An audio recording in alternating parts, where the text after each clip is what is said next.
Hey everyone, it's Will, GamerDad, with another video for you. First off, I'd like to give a shout out to one of my Patreon supporters, Frank Wilson. Thanks for your support. Now, I do apologize for being away from YouTube for the last couple of weeks. Of course, as many of you know, I was on vacation about 2 weeks ago. Also was quite sick. And then after that, of course, Easter was here, and I'm quite involved with my church, and so that took up a ton of time. And of course, this week, getting back to work wasn't very pleasant at all. Now, that being said, we do have a live stream that was hosted by Scott, of course, our Another Eden Global community manager. Check that out on the official Another Eden Global YouTube channel if you haven't already. It just came out a couple of hours ago, actually. And of course, with that live stream came a bunch of new announcements, many of which is summarized in this patch notes or updates. All right, so let's get right into it. So, Another Eden Spring Festival 2024 Global. Now, of course, we are already aligned with Japan, so it's not really just for global. But that being said, they summarized a lot of what's happened over the last 7 years with the game. So there is a trailer for that. And there's going to be a new side episode with this new update. Now, this doesn't occur for another 6 days or so, I guess. So you'll have to wait a little bit longer. But that being said, a paradise of imperfections. This harkens back to the time of the Zur Rebel, and if you don't remember who that guy is, it's the long-forgotten Galliard. And so we're going to have a future, I guess, synth-human kind of battle. Helena and Galliard are going to be featured in it, and actually have a lot of guest appearances from the likes of Oboro, Biaka, Melissa, and some other fun goodies out there. So again, check out this trailer. I think the Another Eden Global channel just came out, and I believe at the end of this side episode, you both get Helena and Galliard as an SA 5-star for free. Of course, you'll probably have to do some battles or some, extra quests. But that being said, our long-forgotten Galliard 4-star will finally get a 5-star and a Stellar Awakened at the same time. I do remember that Galliard 4-star with his Thunderbolt, the one where he disappears from the screen, was very instrumental of beating certain bosses. His mechanic was basically the predecessor to the cover or, those kind of tanking mechanics where if the enemy targeted Galliard and he disappeared from the screen, then the move would miss. Now, that being said, what we're really interested in, other than, of course, the new side episode, is what kind of gacha units come out with the side episode, being that this is from the future. And we do have a new unit, actually 2 new units, but the first of which is it Xianhua? So obviously has some Asian or Chinese background. She will be, again, featured next week with the new side episode. And I'll talk more about her moveset later on. But if you want a summary of the moveset, they do talk about that on the global channel. To make a long story short, she is an extremely powerful debuffer. She has increased effectiveness over units like mana. So remember when we used mana, where you do int down 35, power up 35, and then, of course, the other way around where you can int up 35 and power down 35, and you choose the move that you wanted depending on if the enemy or boss only did one type of attacks, either all magic or all physical, and you exploit that difference. It also does power up your team as well. So again, obviously you could use the int plus power down to use your magic team, give your magic team a huge boost. Of course, Xianhua is a non-type magic user.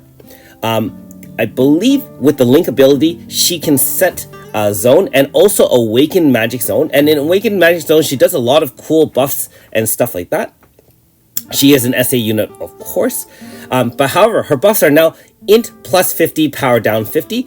It comes with Fizz Res 50 and Magic Res down 50. And remember, Magic Res down is like physical Res down. That can stack with type Res down. And so in Magic teams, that Magic Res down is going to be quite useful. And likewise, if you need the power up 50 and int down 50, You can also increase your team's shielding by magic res 50 and physical down resistance down 50. So quite interesting. Now that sounds pretty bad, right? Well, her SA move in Stellar Burst, I believe, can change the enemy's buffs to debuffs. And so it says only certain types of buffs can be changed that way, but I imagine the power, int, and speed kind of buffs will be converted from up to down.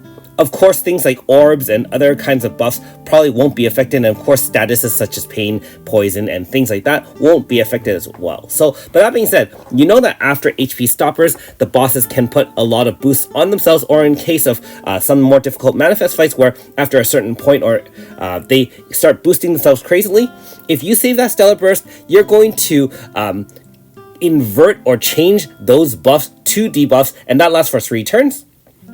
I mean, by that time, the fight should be over.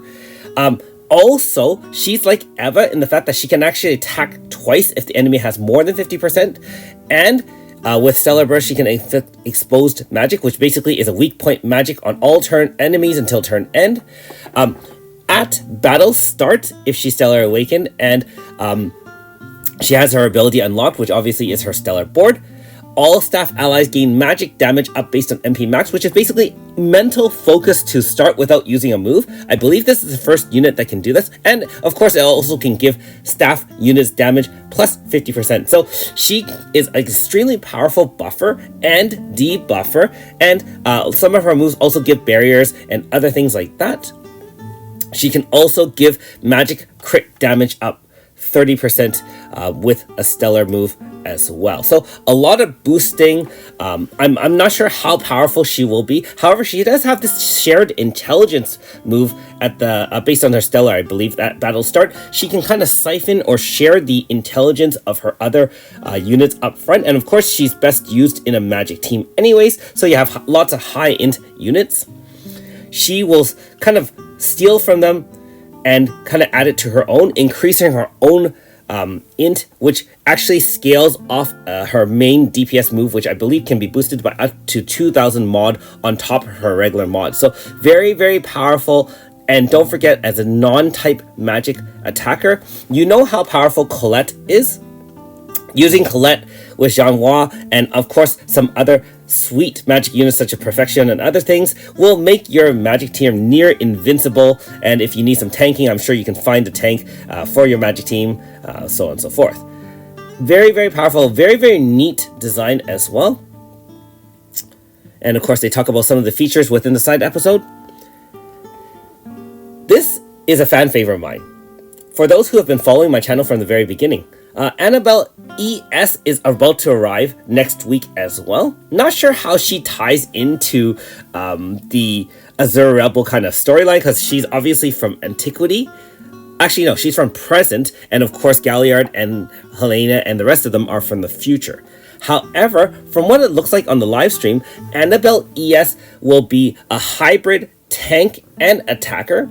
She has a Guiding Light and Luring Shadow mode, and I believe that depends on whether or not your team is all Luring Shadow or all Guiding Light, and she'll just kind of change into that mode. Actually, no, she has one orb, kind of like like a battle start, she'll get one orb. She can convert to whichever she wants, I believe. And based on that, she can either be a pretty powerful mainstay attacker or a defender. So almost like, just choose what you want. I think her art and design are great. More importantly, she should be shared on the same banner as Xianhua. So if you think about that, this is going to be the first banner that has 2 Stellar Awakened units on the same banner. If the images are true, which will make this one of the better banners since the Stellar Awakened system has been implemented. So I do hope a lot of you have had some stones saved up. It's been tough, obviously, to save up with the new system. A lot of new units have come out, and unless you've been passing on a lot of banners, you might be a little bit low. But that being said, there are a lot of new campaigns to earn a lot of more stones over the next little while. Oh, back to my story. Sorry, Annabelle was only my second 5-star I ever pulled, and I actually pulled it on a single pull because back then you didn't have all the ads. You only got 30 stones a day, and so I only had like 200 or 300 stones, and I think I hit Annabelle early on, like either 1 or 2 single pulls. And so back before I knew the power of 10 pulls and had enough stones for 10 pulls, I did do single pulls, and Annabelle came home as my second 5-star unit. First one being, of course, my waifu Suzette, which, by the way, did get one of the top votes for the popularity contests. All right, during the live stream, they actually mentioned Alter Seal, which some people do like, and Yakumo ES, which a lot of people will like. I'm wondering if Yakumo ES will also come with Kumos or different sidekick, and that should be a very interesting release because I don't believe that there has been a unit before with a sidekick that may have an AS. And so obviously Yakumo has been a fan favorite because he's a broken unit, and so they're pandering to the masses and giving us an AS. Looking forward to see how that looks. There is some mention of how to increase obtained XP. With paid subscriptions, you'll have an increased ability to do so. For free players, not really sure how that's going to work. It looks like some RNG where you go to a phase shift, and then it can phase shift so you don't even leave, so you can keep on fighting tough opponents for hundreds of thousands of XP. Alright, so there are some new banners that are coming out. Each of these are going to be short, and so I will talk about that in my next video, which should be the Should You Summon video right after this one. They have groups of 3 units. Each of them are boosted 1.1 to each, so 1.1 times 3 for a total of 3.3, and I believe on the 10th pull it becomes 1.2 each, which is 3.6%. These are the same odds as you would normally see in a standard banner, except they're all focused on each of these 5 stars. Now, downside to it, and I will mention this as well in the Should You Summon video, if you get these units, these are all going to be non-Stellar Awakened. There's no pickup bonus for these banners, so keep that in mind if you plan to pull. And on top of those banners, there is the standard Twin Destinies and Brilliant Encounter, which, are interesting. That's the login bonus. There is a Whisper of Time bonus. Same thing before. 1 single pull every day for 10 days free, and then the 11th pull will be a Whisper of Time drop, which is going to be a guaranteed 5-star from the masses of 5 stars out there. Now, in this notice, you don't see the information. However, if you watch the live stream, there are 2 big banners that are mentioned for paid players. First, of course, is the Star Dream. I believe the Star Dream is going to be up to 3.6.5, which should include the newest unit. Let me just double check that. Yes, you can select everyone. You can select Kuchinawa if you really want. You can select ES Anabel. You can select Xianhua. However, no pickup bonus, so this is confirmed. I believe this is the first Star Dream boat piece or Star Dream encounter after a number of months of the full Stellar Awakening system, and so unfortunately it does not give you full Stellar Awakening. You only get 1 out of 3 if you choose that particular 5-star. I'll share my thoughts on that once I kind of review my tier list. I don't really do tier lists, but my tier list for the Star Dream video, and kind of discuss some of my past choices and some of my future choices. Haven't put a lot of thought into it because this information is actually quite new. Live stream only happened a couple of hours ago. Hopefully I'll have time to make some videos on that. On another note, there is a specific special banner called the Guiding Star Encounter 7th Anniversary. So this is a big banner, and this is going to guarantee you a Stellar Awakened unit after a 10 pull. So instead of having a Star Dream where you pull a standard 10 pull and you choose the unit you want, you get to do a standard 10 pull, and at the end of 10 pull they'll give you a stellar drop. So basically it's a guiding star drop. You get one of 10 Stellar Awaken units, and they come out Stellar Awaken completely 3 out of 3, although you only get the 16 or possibly, just 16 light or shadow depending on the unit. And these are all units from the past, so obviously if you haven't gotten the SA versions of units like Yuela ES, Oboro, Weni, Alter Akane, ES Dilly, and some other ones out there. This will be a good way to do so, especially since with only 1,000 paid stones, you get it right away. So not bad at all.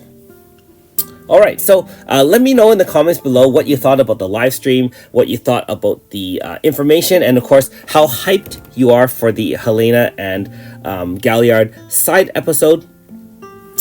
And of course, are you planning to summon on the newest unit Xianhua and ES Annabelle?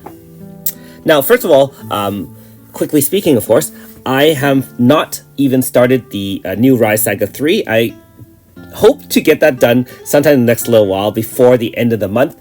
Just a reminder for people who are like me in the same boat, you do get the 1,000 bonus stones for finishing all 3 before the end of April. And so if you haven't gotten it done, you might as well start that now, get the extra stones for these banners.